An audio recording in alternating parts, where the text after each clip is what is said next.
Okay guys, welcome back to the channel.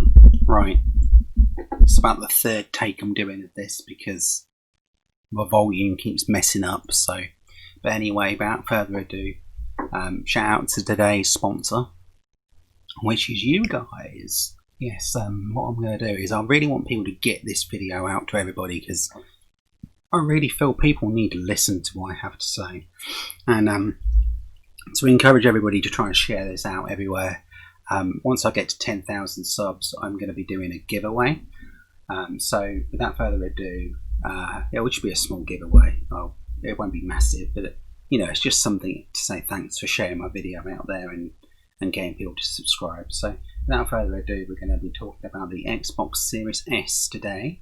As you know, there was a leak, not so much a leak, it was, I suppose you can call it a leak. It came from Tom Warren, which I believe is over at The Verge. Well, he used to work at The Verge, but whatever, it came from over that way. And I want to give you my take on it from a software developer's standpoint. So just so we've got some video running in the background, we're going to play some Halo here, which is the from the the amazing video that was at the showcase, the one we ridiculously loved. So anyway, let's delve into the information I want to talk to you today about the Series S.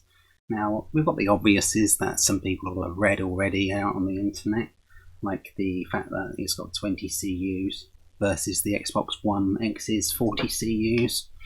I'm just going to go over a bit of these pieces because some people won't have seen it out on Twitter. They just use YouTube or whatever.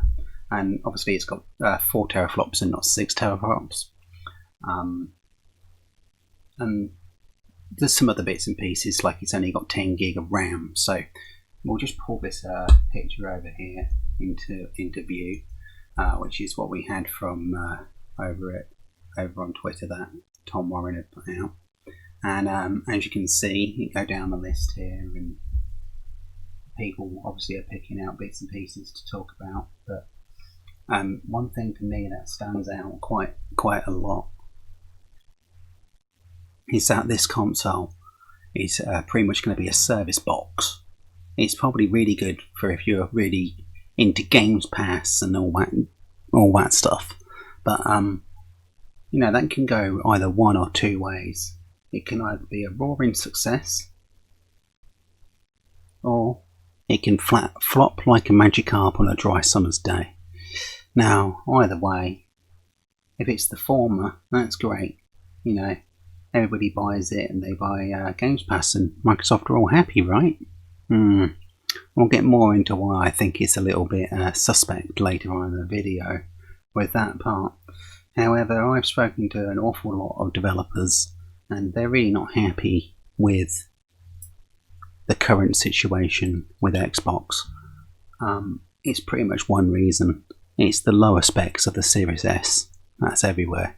And not only that, they've got to focus on making the game work on Xbox One, VCR edition, the Xbox One S, and the Xbox One X, and the Xbox Series S, and the Xbox Series X, and possibly over xCloud. And the one thing that's really good that console developers are always keen on is it's one hardware set. And this whole stance that you can play our games everywhere just is, fine, that's probably pro-consumer, but it's definitely not pro-developer. And the problem with that is you always end up then getting sloppy games. So, furthermore, there's other things that you can take from that. Like, the one thing that I want to point out on this image here, before I pull it off the screen, is the fact that right there it says Xbox Series X exclusives on the Series X console. And then over on the side there it just says next gen support. And let's just bear that in mind while we talk through more on the video, because I'm going to be bringing that up a little bit later and what I think that means. And I'll give everybody a little bit of time to think about that on the video. What do you think that means though? Because I've got a take on that, which I'm not sure everybody's going to be talking about. Now, we're going to get Craig soon. Everybody loves a bit of Craig. It was ridiculous. I'm sure they paused the video in the middle of nowhere to find the worst screenshot known to man.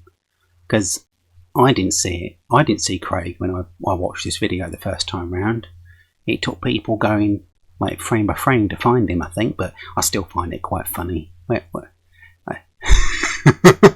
Oh dear, it is funny. Anyway, carrying on.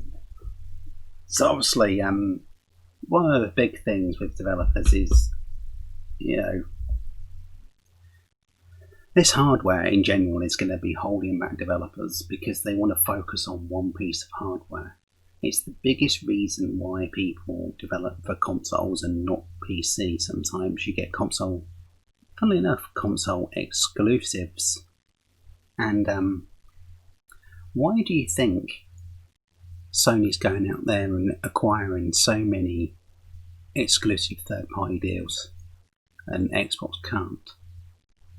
It's not just the money. It's not just, here's a few £100,000 or dollars or whatever.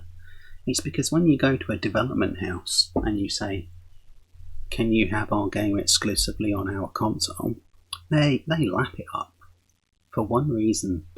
The one reason is you only have to then program for one device. You're not programming for 7 and PC anymore. Why do you think when exclusive games come out on a console, the day one patch is really small? However, when you get things like Call of Duty or things from EA or Ubisoft that are all over the place, the day one patch is massive.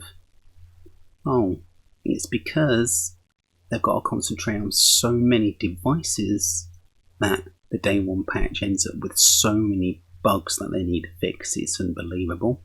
Whereas if you're concentrating on just one device, that day one patch is ultra small normally. Nobody thinks about things that way, do they? I mean, trust me, there's a reason why console exclusives look absolutely amazing. Not only can they leverage the hardware really well, but they only have to concentrate on one set of hardware. Full stop. That's it. Even the Xbox One exclusive games like Sunset Overdrive from Insomniac looked absolutely awesome. Yeah, fine, it was running at 900p, 30 frames per second, but that game looked awesome. And that was on weaker hardware, and I loved that game. And people are not thinking about this with Xbox at the moment because you got Phil coming out going, it doesn't hold back developers. Yes, it does. Trust me, I've spoken to them and they have told me they're definitely holding back developers because you're forcing console developers now to have to work on 7 or 8 different devices and PC. Which is why console developers existed in the first place. They didn't want to work on PC. Anyway, funnily enough, let's dig a little bit deeper. I think a lot of those third-party developers out there are really happy with Sony because they've got one device to work on. I tell you, I personally know that's a fact. Automatically working on one device, you cut down not only development time, you're cutting down QA time, you're cutting down bug fixing time, you're cutting down absolutely everything. You can really hone in on that one device's architecture and really excel it really far. Whereas at the moment with Xbox games, why do you think Halo looks so bad? It's not just all the outsourcing it to all these different teams whilst they're focusing on the Netflix show. It's because they're having to concentrate on VCR edition, 1S, 1X, Series S, Series X, and limitations via xCloud. And PC. It's ridiculous. How about you just make the game for Series X only and sack the rest off? Because I tell you now, the developers are going to be over the moon if you did that, and all of a sudden you'll be acquiring third-party deals again. Well, anyway, let's carry on. I tell you, that is the reason why people like Sony and Nintendo can get deals. I mean, people are complaining about Tony Hawk Pro Skater 1 and 2 not coming out on the Switch day and date with the other consoles, but to be fair, if I think about that from a developer standpoint, the architecture of the Switch is a lot different to the Xbox One and the PS4. And it's a lot easier for them to concentrate on the two hardwares which are similar than the Nintendo Switch, which is, completely different architecture, which takes a lot more development time to develop for. I mean, there's some serious wizards out there, I know, that work really well with it. But there you go. So,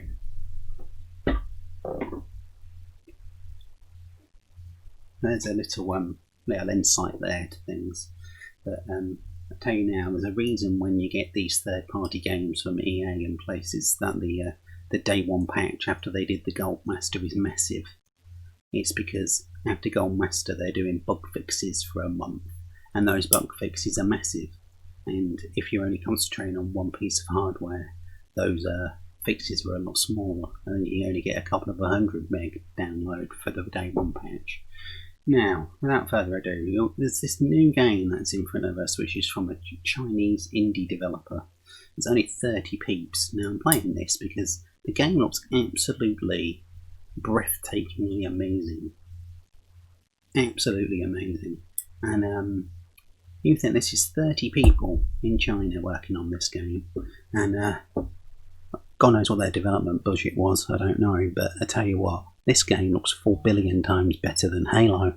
And that had $500 million spent on it, and it's been in development for an absolute eternity.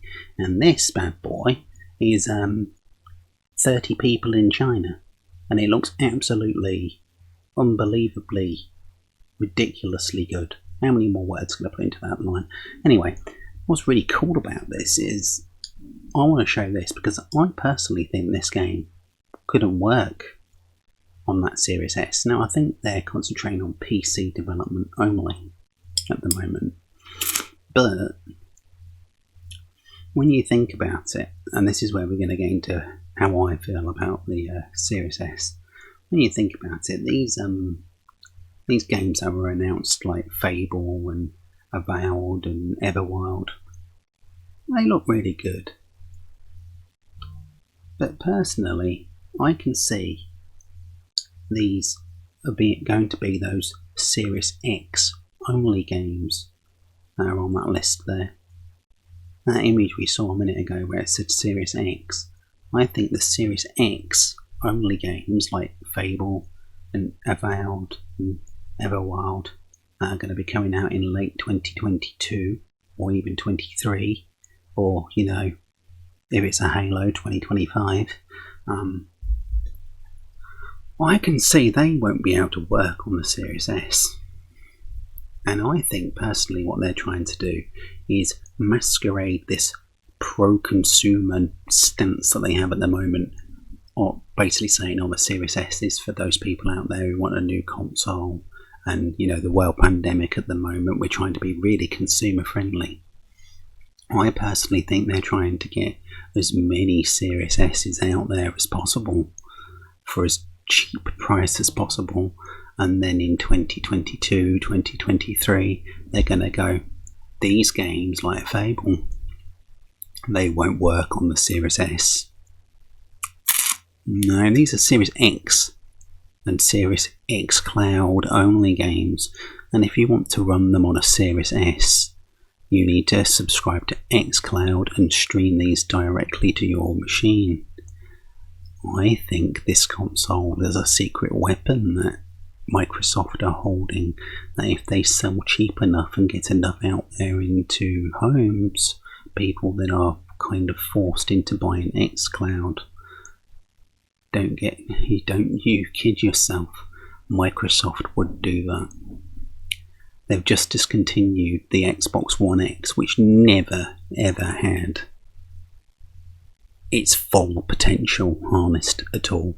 The best looking game on it was Gears 5, and I hate Gears anyway. Never have enjoyed Gears of War, and that's my own personal issue. I just don't like that game. And I really think what they're trying to do is sugarcoat this Series S as a cheaper alternative to the Series X as a pro-consumer device for 2 years or whatever, and hopefully people buy it. If you think about it, if they price the Series X really high, like $599 or even more, if they're going to say that, and the Series S is $299 or $350, don't know why I'm talking in dollars, I live in the UK, but I can't be bothered to try and do conversions because there's no way they're going to. The $599 works out to 457 quid. It's not going to be that. They're not going to do that. It'll be £500. Anyway, if they price that really high and make the Series S more enticing by having it a lot lower price, like half the price, let's say, and get loads of them into people's houses, and then in 2 years' time, when they sack off support for the One S and the One X, if they then say, oh, these Series X only games can't work on the Series S, you need xCloud, and you have to subscribe to xCloud to get those games working on the Series S. I think that's what they're doing. I really do think that's what they're doing. I think this is a complete and utter con to try and get cheap streaming boxes into people's houses to then, you know, if they're obviously going to be buying digital games and probably subscribing to Games Pass, which obviously comes with xCloud for free at the moment. But if they say, oh, now it's a lot dearer, and you've got to have xCloud to play these Series X exclusive games, they've got you, haven't they? And let's think about it. I really don't think Games Pass is that good. I really don't. It costs 130 quid a year or something stupid in the long run, which is over £800 over 7 years. I added up the value of what I paid for all of my Xbox One games. It came to less than £500, and I've got them all on physical disc. So there's, you know, I've already saved money by not having xCloud because I pick and choose the games I know I am going to want and buy them outright. Obviously, I get a lot in sales because I hardly use my One X. But yeah. Anyway, this game we're playing here looks. This is an indie house. It's 30 people. Look how amazing this looks. It just looks absolutely breathtaking. And I can't believe 30 peeps on their Todd in some indie house in China can make this. Yet 500 million on Halo, and it looks like a dog's dinner. I mean, what a load of trash. I can't wait to play this game. I want to help them out. God, if they can send me over a demo code, I'd be over the moon with this. Look at it. It just looks amazing. Like 30 peeps can make this, but Halo looks like trash. Oh, it just does my nut in. I really wanted Halo to look amazing. I really did. But yeah, this is my stance on the Series S, because I think it's just it's a con to try and get everybody to have xCloud in 2 years' time. And on the flip side of that is, if xCloud fails and is a massive flop, they're just going to discontinue the S in 2 years' time and bin it off. It'll be Xbox Series X exclusives only. The Series S won't get them, because I tell you now, it's not strong enough hardware to be running these high-end like this. There's no way this would run on a Series S. No. This looks amazing. I am thoroughly impressed with this game. Look at it. I mean, wow. Oh man. Like, there's not very often I get blown away by it, but this looks absolutely stunning. Well, anyway, guys, thanks for tuning into the video. I don't want it to go on too long. As I said, I've actually taken 3 takes on this video to try and get it right, because my sound was too high or too low, and now I'm going to have to edit it and yada yada yada. But I mean, I'd like to know other people's takes on what I'm saying here, because I'm not trying to bash Xbox. I'm not trying to annoy people. Please try and keep it all PC. But I really do think there's something really strange going on with Xbox at the moment, and it's nothing to do with being pro-consumer or anything, because their stance in the market is a complete mess, and so many developers are not happy with it, and they just need to get their act together. They really do. So anyway, yeah, leave some comments down below, and I'll reply to a couple of them. Nice to see what people think. And if you're new around here, please like and subscribe. And like I say, if you can share the video around, I will be doing a giveaway when I get to 10,000 subscribers. So yeah, let's just look at this game. It's amazing, isn't it, guys?